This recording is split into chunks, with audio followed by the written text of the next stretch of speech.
Missing Link is the story of a lonely Sasquatch. He lives here, somewhere in the great Pacific Northwest during the Victorian era. He is alone, he's lonely, and he contacts Sir Lionel Frost, who's an aristocratic gentleman who lives in Victorian England, because he actually believes in his existence, and he convinces him to take him on a journey to the fabled valley of Shangri-La in the Himalayas, where he feels like he will be reconnected with his brethren.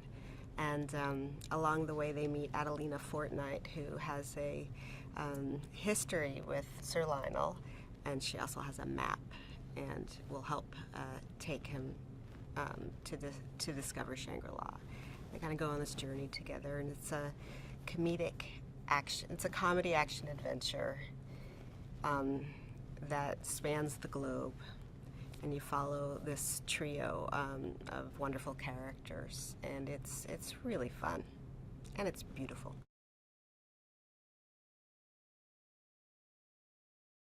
We set out to make something intentionally that was a departure from our last film and other stop-motion films, and the idea of it being bold and beautiful with really intense colors and kind of a lighter feel, and trying to intentionally step away from what we think maybe audiences might expect from stop-motion animation. So it was really intentional, and it was fun.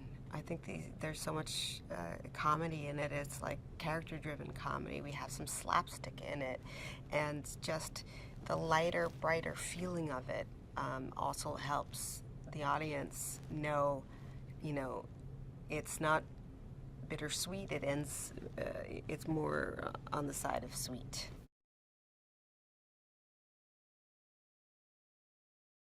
I think we explore some real feelings about what it means to be human, what it means to belong, about exploring loneliness a little bit. But because it is bright and bold, it just feels lighter, I think, in nature.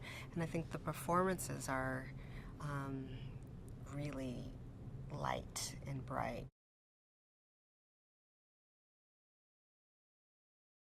Sir Lionel Frost is played by Hugh Jackman, and he brings a certain joy and panache to the role. I think he gets a kick out of when he's being, at his most egocentric, and it's fun for me as an audience member to watch that.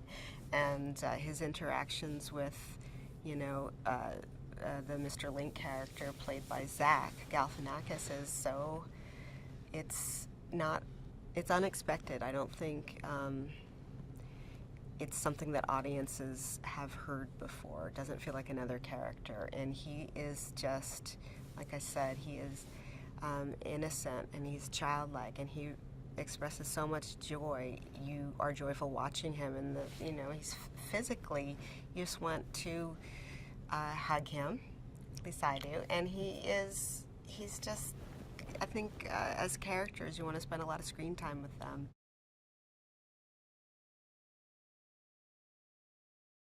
Zoe Saldana, as her character, is fun. She's an adventurous in her own right. She's got a great voice, and it's fun and unexpected, the decisions that she makes along the way.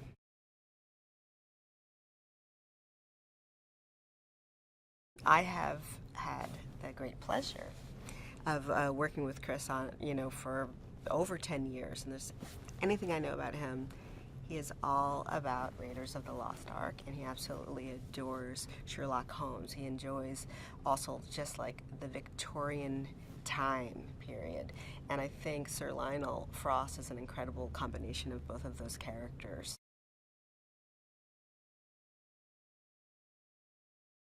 Chris Butler is incredible. He has written the script, so he knows the characters inside and out. He knows how they're supposed to sound, what he thinks they're supposed to look like, what they're wearing, how they move. He has a backstory for them, so he knows where they come from and what their secrets are. He knows what their arc is going to be. he has, you know, over the last 10 years grown as a filmmaker here at Laika, and so he knows the ins and outs of stop motions and how you want to push the medium. What's great about it, he's comes from a 2D animator background, and he really brings a lot of that into his filmmaking.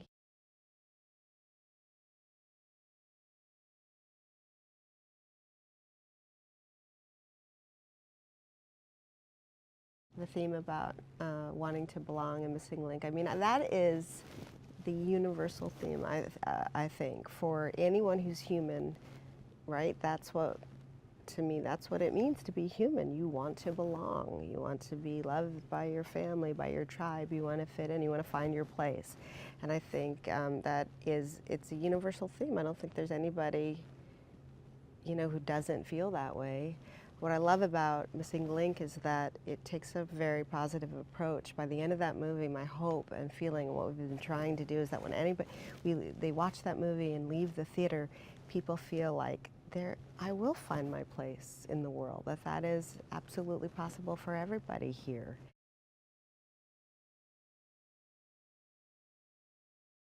In the third act, they're in Shangri-La, they're in the valley, they're on an ice bridge, and they're having a battle.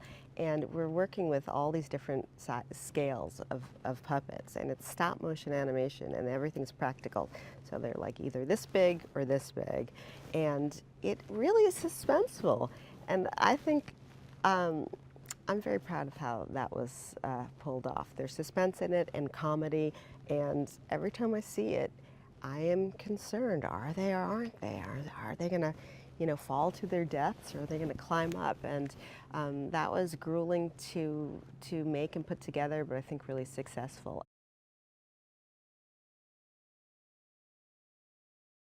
Every time you make one set, that's a unique set, a unique environment. Once you start to push in and figure out how to shoot these things, they multiply, because you have to tear them apart, and maybe you pull things against green screens, or you push in. And so in the end, while we had 65 sets, we had over 95 shooting units. And that is a large, that's just an explosion of work. That's a lot of moving parts to keep track of. And the 65-ness of it all is that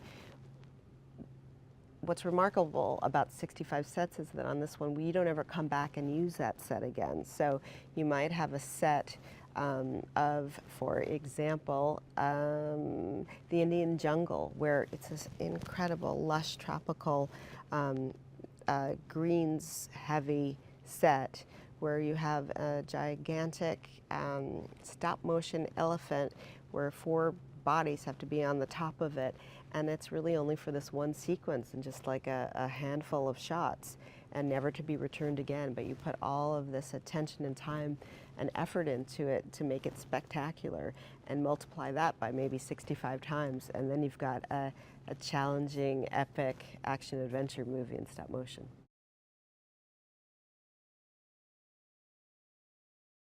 First of all, the music is just absolutely lovely, and I recommend you buy the soundtrack and listen to the soundtrack. And it also, of course, supports, I think, the action-adventure of it all. But my favorite really is his kind of emotional music.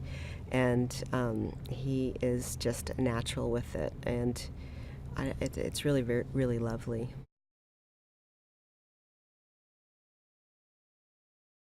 We wanted a song, an ends song, an original end song that would leave audiences on a grace note, and that could express the optimism that I think our 2 characters, you know, bring to the audience. The optimism that they feel in continuing their adventures, in finding their partnership and friendship. And we also wanted a song that was kind of out of time, that didn't say necessarily it was a contemporary song, but didn't want to feel too old-timey either.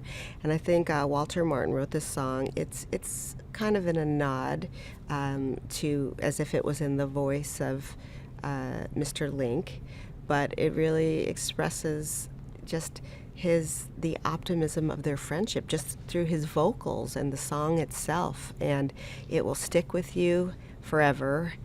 We really love this song.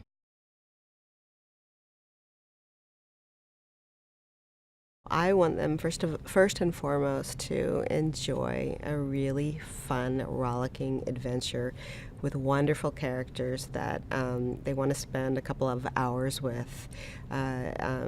It's a feast for the eyes. It's a feast for the ears.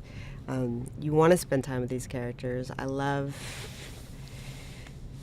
its messages. I love how fun it is, and I love how it explores friendship. And I think I want people to leave feeling optimistic about, and kids, about, their place in the world and the nature of the world, and what there's so much to explore.